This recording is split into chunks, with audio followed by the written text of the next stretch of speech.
Kembali di Rakyat Bersuara, tadi agak ngeri-ngeri sedap juga sebenarnya Bung Refli. Saya pikir udah selesai FUFAFA, ternyata masih dibahas juga. Tapi karena Bung Refli tadi panjang lebar soal FUFAFA dan kaitannya ke 20 Oktober 2024, maka saya harus adil juga. Bung Romi mungkin bisa menjawab apa yang kemudian Bung Refli khawatirkan terkait dengan FUFAFA dan 20 Oktober 2024. Silakan. Ya, pertama tentu kita harus menghormati presiden kenegaraan kita yang sudah berlangsung beberapa saat setelah reformasi ini, bahwa beberapa periode transisi ke arah presiden baru selalu berjalan mulus.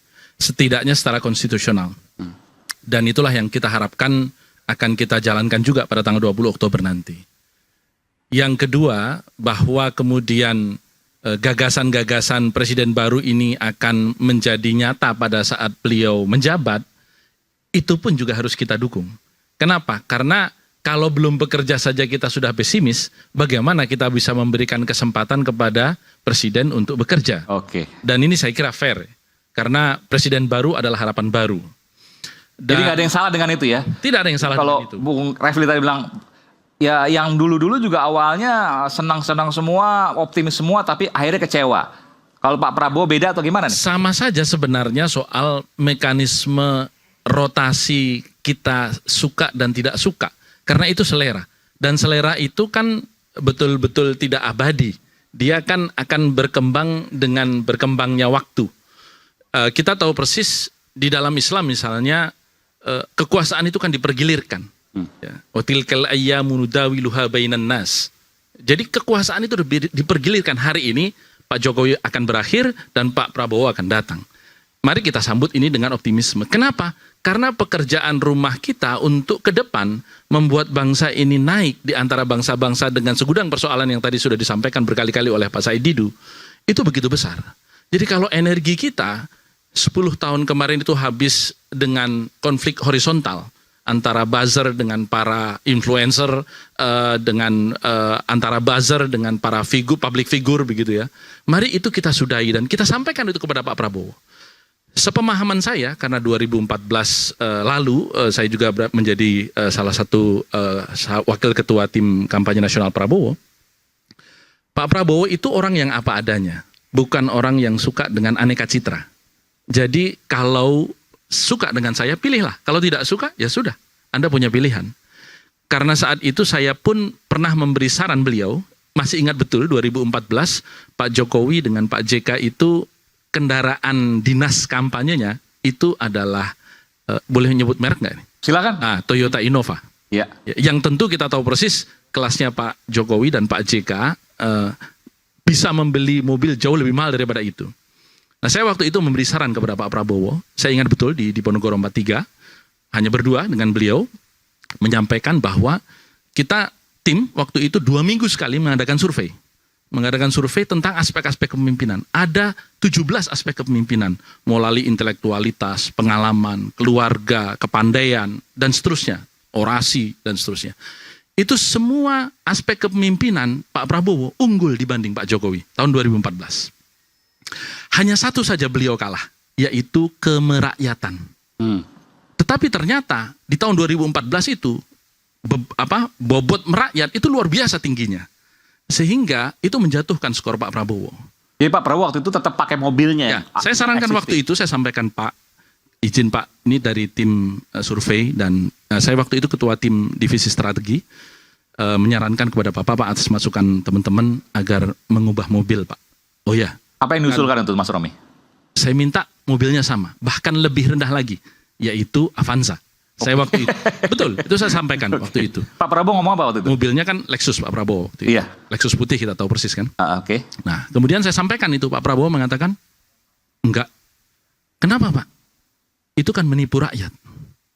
Pak, rakyat kita memang suka show off. Politik itu adalah panggung. Dan di panggung ini mereka menilai. Enggak, saya enggak mau. Kalau mereka suka, pilih saya. Kalau mereka enggak suka, silahkan mereka nggak pilih saya. Pak Prabowo mengatakan. Itu Pak Prabowo mengatakan. 2014. Artinya apa? Beliau ini bukan orang yang termehek-mehek dengan aneka citra. Dan beliau pada usia yang hari ini sudah sangat senior, dilantik. Saya kira tidak dalam posisi ingin meninggalkan legacy apapun kecuali berbuat yang terbaik untuk bangsa ini.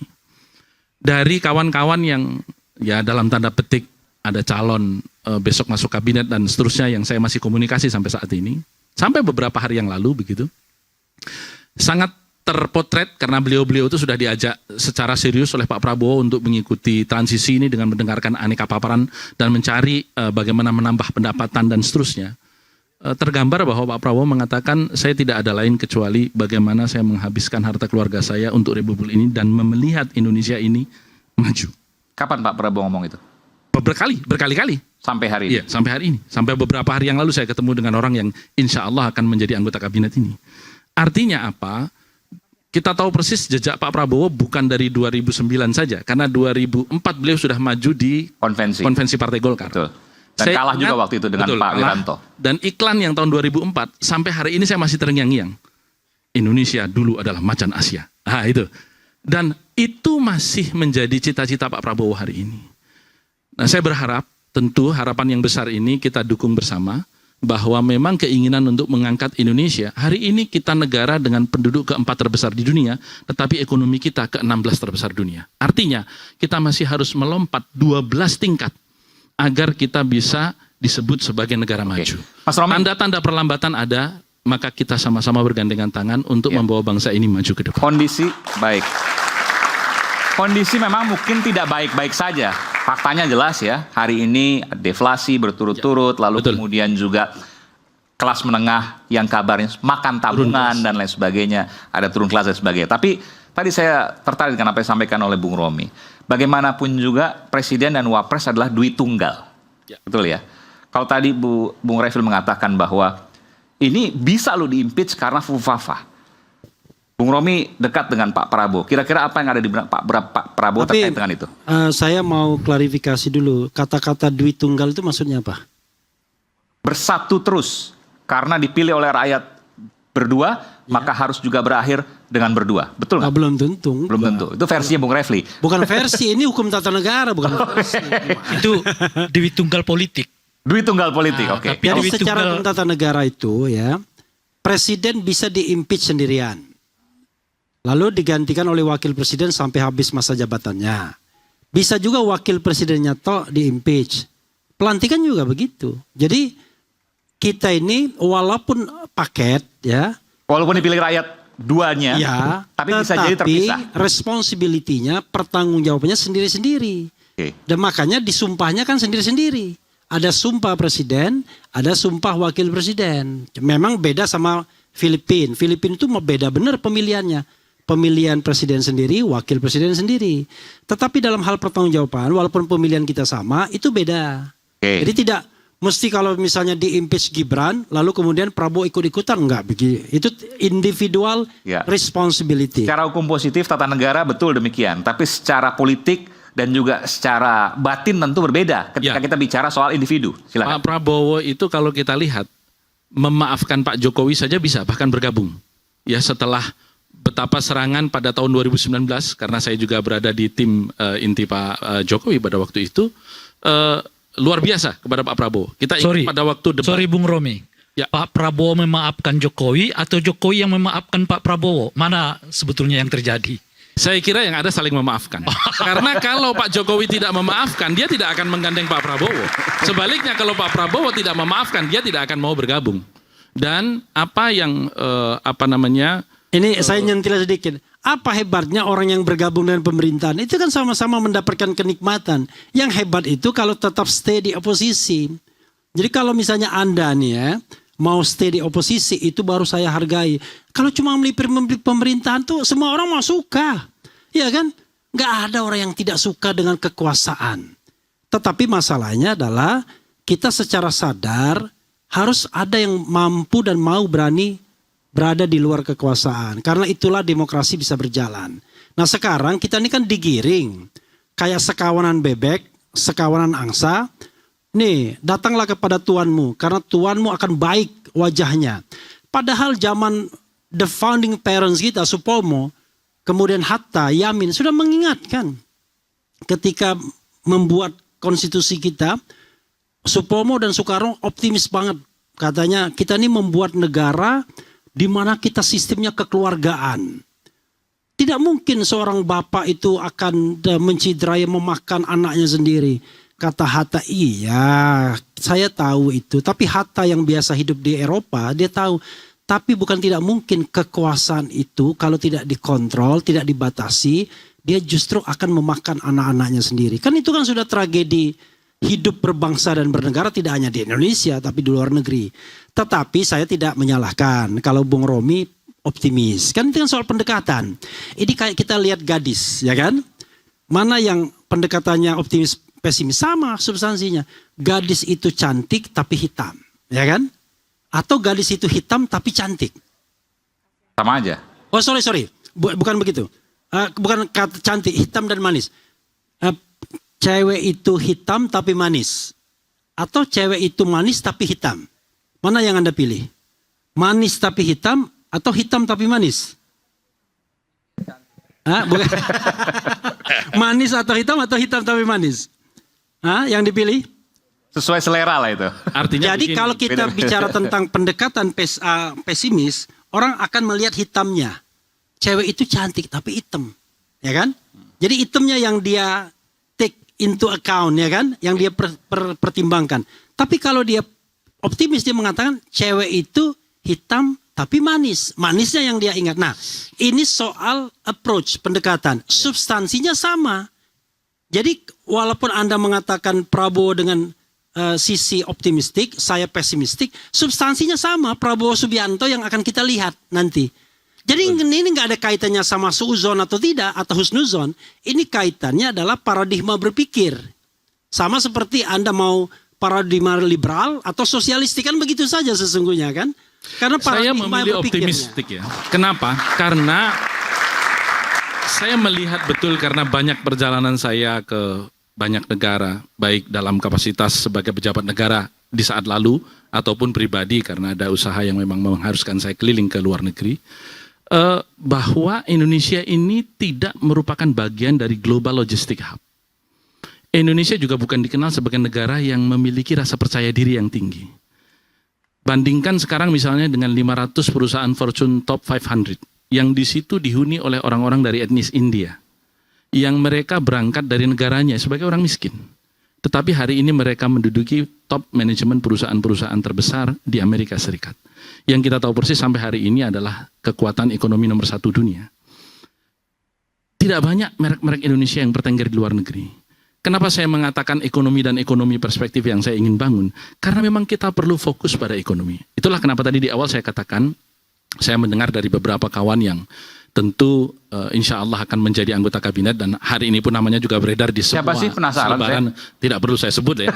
Khawatir kalau saya sebut malah nggak jadi begitu ya. Bahwa Menteri apa tadi? Menteri apa? Proyeksi menteri apa? jangan. Jadi memang Pak Prabowo ingin menyelesaikan persoalan politik ini sebelum tanggal 20. Itulah kenapa kemudian pertemuan Pak Prabowo dengan Bu Mega insya Allah dijawab sendiri oleh petinggi-petinggi PDI Perjuangan itu juga akan dilakukan sebelum tanggal 20. Beliau mengatakan di banyak kesempatan kepada tim-tim transisinya bahwa pokoknya saya mau fokus ekonomi. Politik harus selesai sebelum itu. Memang betul bahwa kekuatan oposisi itu penting untuk checks and balance. Tetapi kita juga tahu persis bahwa tidak ada kamus oposisi secara resmi dalam hukum tata negara kita. Itu yang saya pahami tentang hukum tata negara. Perlu nanti disampaikan oleh Bung Refli. Tetapi kekuatan oposan itu kan tidak harus juga nyata terwujud di parlemen. Checks and balance ya. Karena apa? Karena di sini saya ingin menyetir apa yang pernah disampaikan oleh Cak Nurholis Majid almarhum. Di Indonesia itu yang ada itu konsep loyal opposition.